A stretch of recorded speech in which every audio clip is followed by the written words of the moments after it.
Good morning. We begin lecture 8. We will do an example first, just to sort of refresh our understanding. It is probably an example that is similar to what you have done in the assignment sheet, but I thought it will be interesting for us to discuss it, especially since we have spent a fair amount of time discussing sampling and reconstruction. And what we are going to take away from this example is our understanding that when we change the sampling rate, there are some things that we have to be very careful about, and that is what I hope today's example will help us. Now, this is a block diagram that you are familiar with. This is when we do discrete time processing of continuous time signals.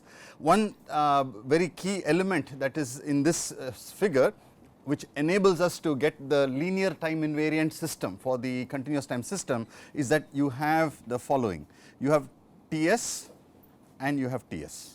Okay. The same sampling period that you have used at the input is what produces at the output, because if you have different sampling periods, then you will lose the property of linearity. Okay. So, we are deliberately going to violate that and see what is the impact, and that is the purpose of this first example.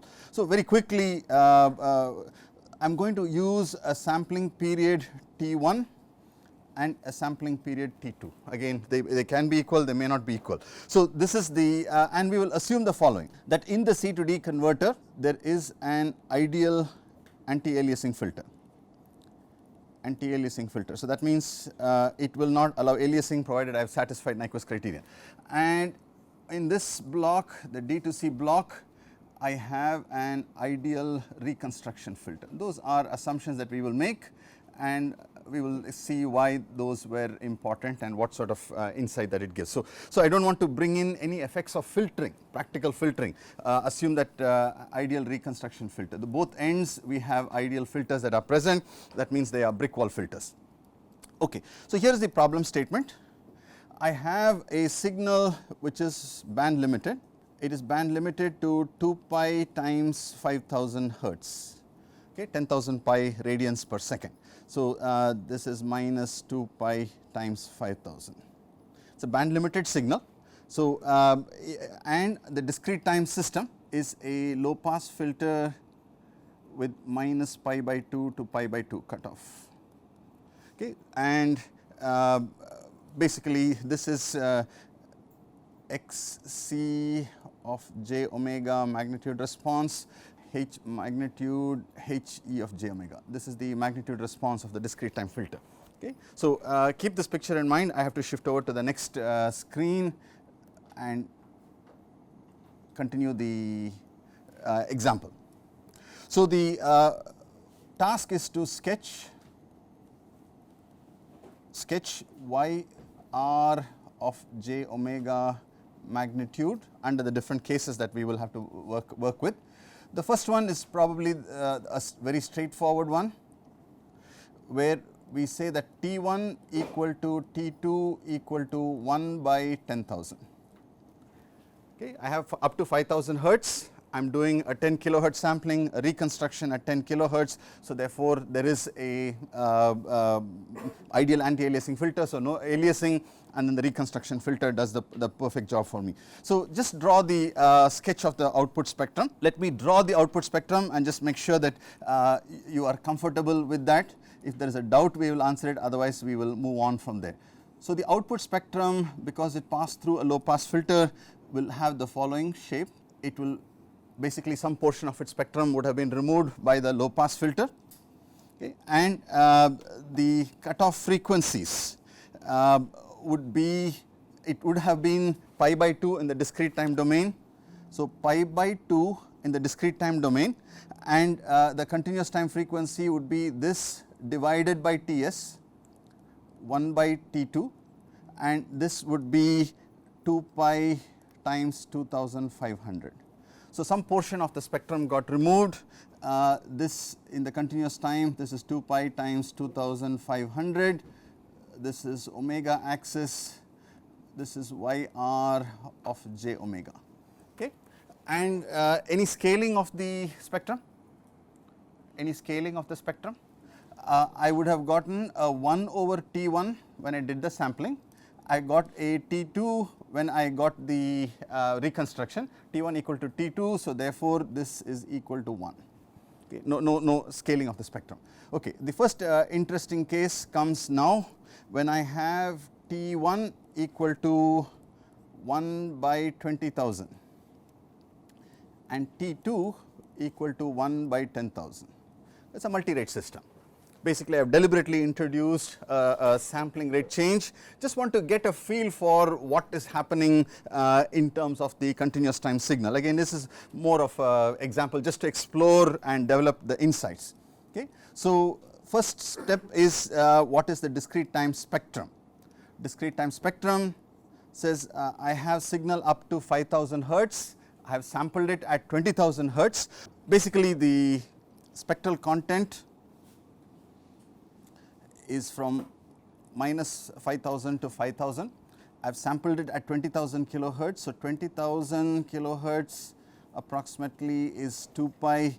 So, if I were to look at 5000, that becomes 2 pi by 4. So, basically this would map to pi by 2. So, this corresponds to pi by 2, this is pi, 3 pi by 2 and 2 pi, and this is the next copy of the spectrum. So, this is the discrete time spectrum of x of e of j omega. Okay. Now, this went through a discrete time system with the low pass filter, which was a low pass filter which was going from minus pi by 2 to pi by 2.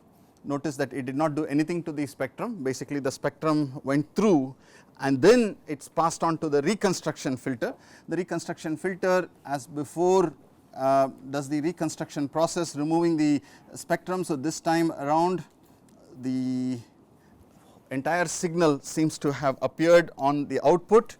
So, the discrete time frequency is pi by 2 and I have to convert it into a continuous time frequency. So, into 1 over T2.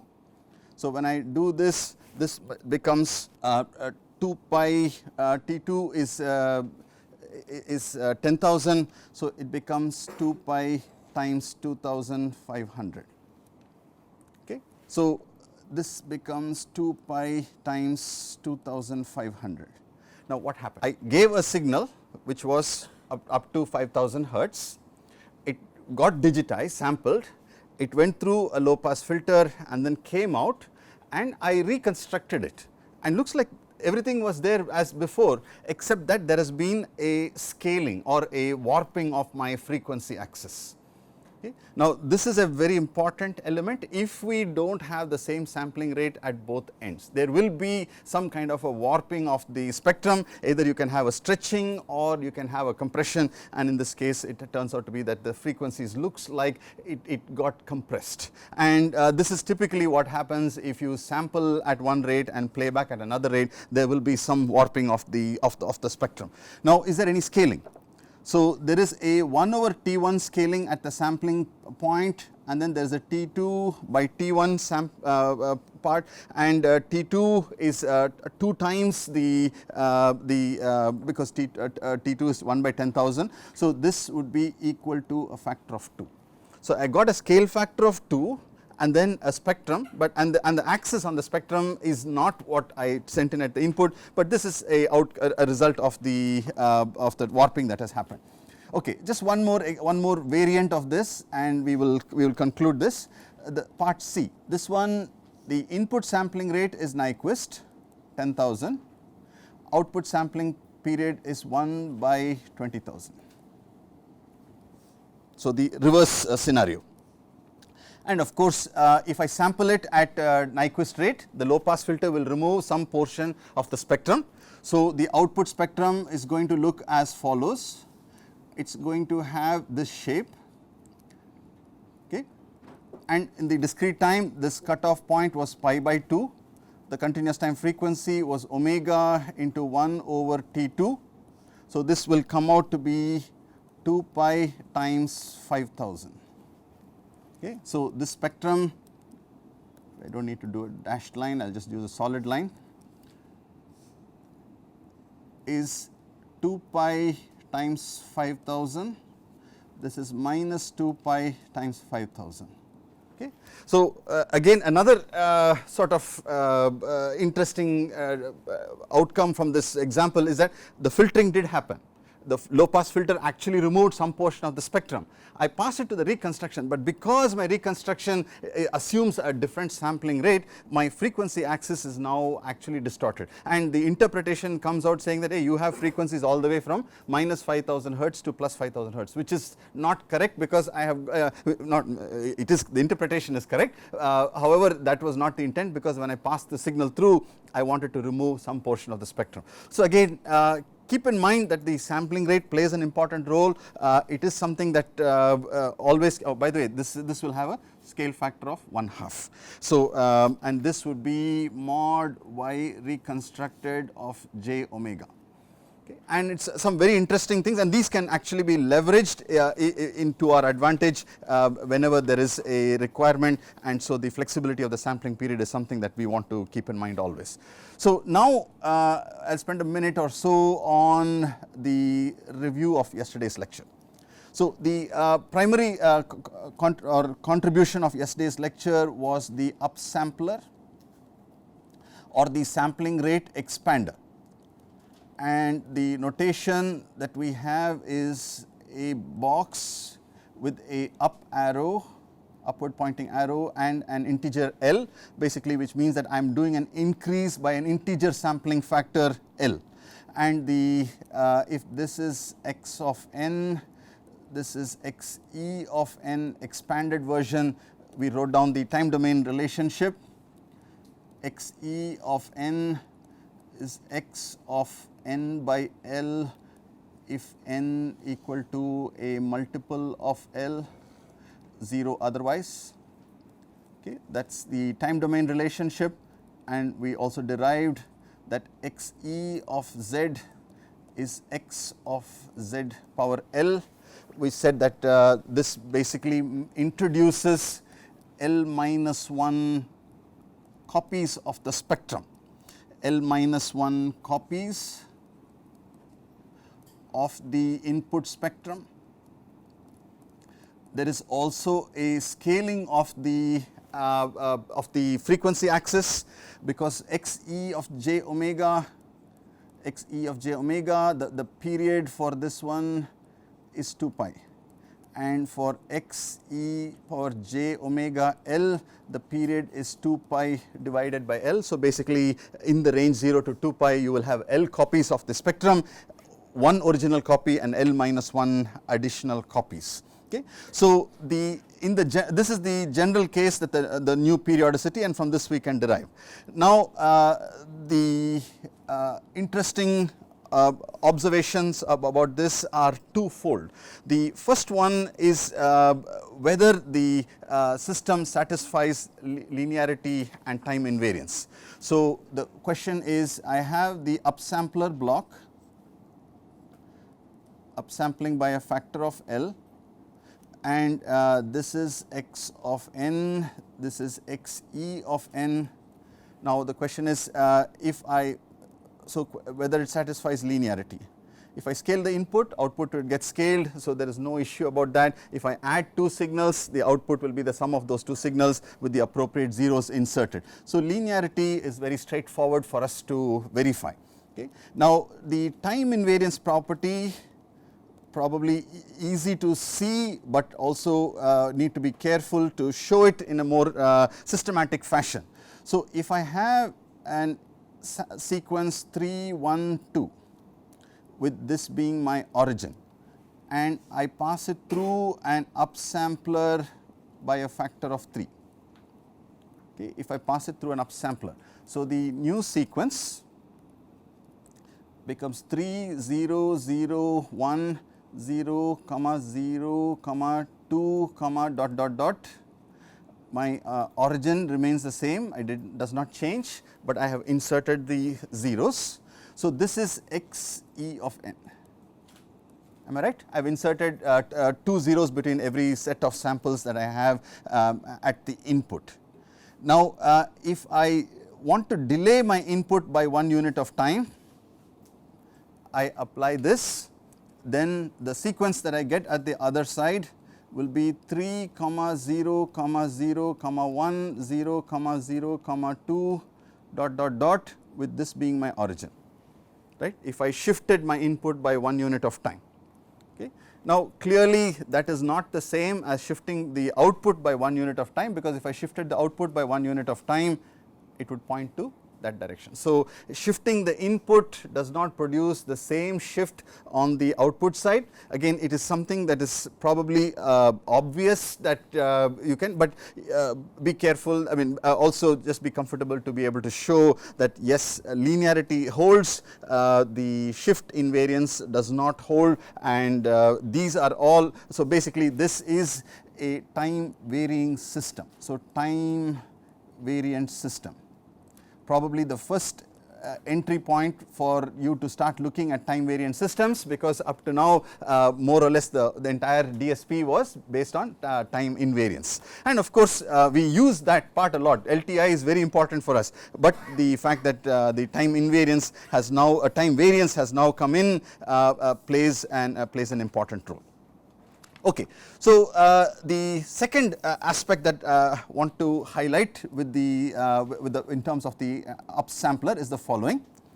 So, I have the upsampler by a factor of L, and yesterday we also talked about the following, that if we insert a discrete time filter, which is an ideal low pass filter, with omega c cutoff at pi over L, then what I get is a system where the spectra, this is limited to pi over L, and then I have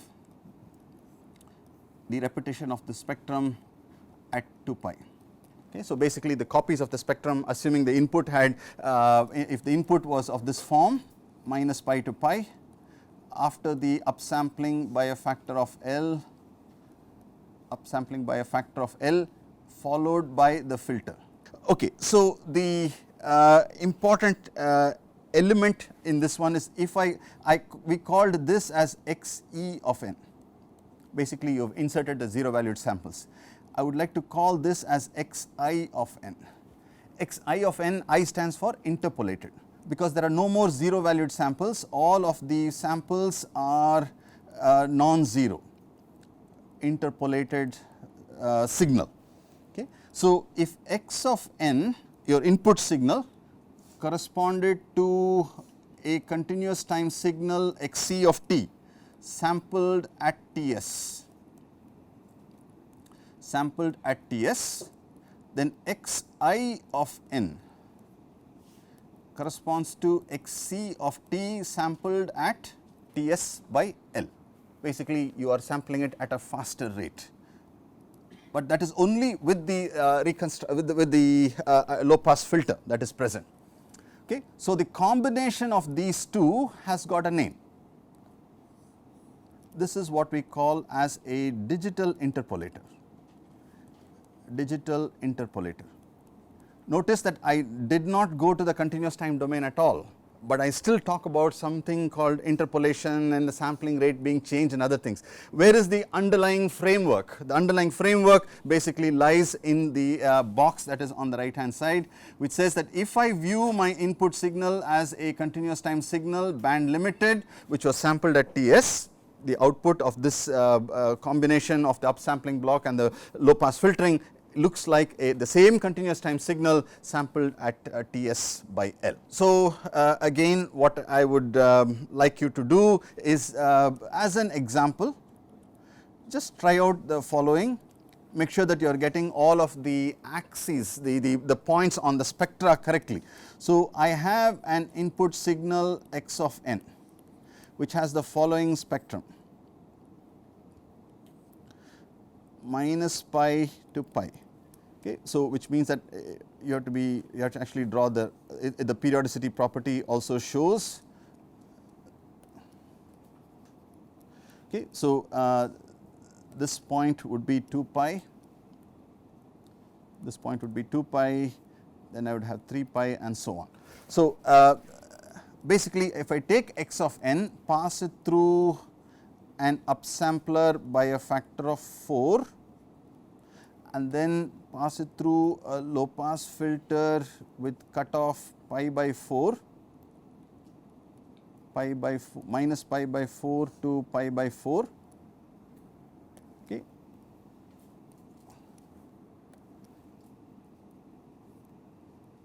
Ideal low pass filter, cutoff from minus pi over 4 to pi over 4.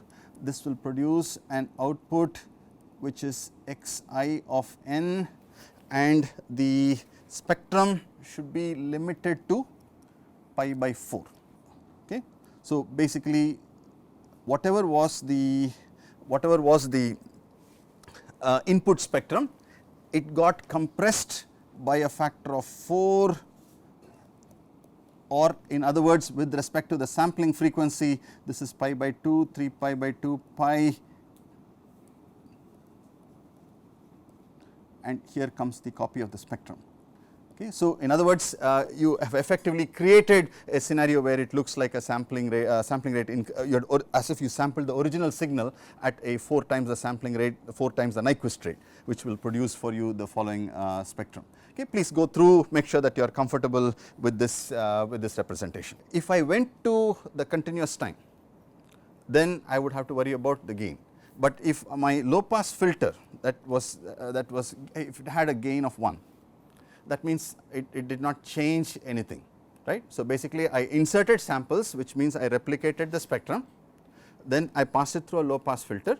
So, we need to be a little bit careful about the height of what we draw as the spectrum. If you made this 4, which is what will give you a sinc function with the peak value equal to 1. In the time domain, if you want the sinc function to have a value of 1, then this should have a factor of 4, in which case you will end up scaling by a factor of 4. But if so, just be careful about how the filter is specified. Again, it's a matter of a scale factor, but it's very important that you brought it up. Whether you want to normalize it to 1 in the frequency domain, or you want to normalize it to 1 in the time domain, depends on that. That will be reflected in the reconstructed in the output signal. Okay, but just do make sure you verify that the height of the low pass filter, the scale factor will get reflected in the impulse response that you will see in the sinc function, and the factor of 4 in this case will actually give you a sinc function which has value equal to 1.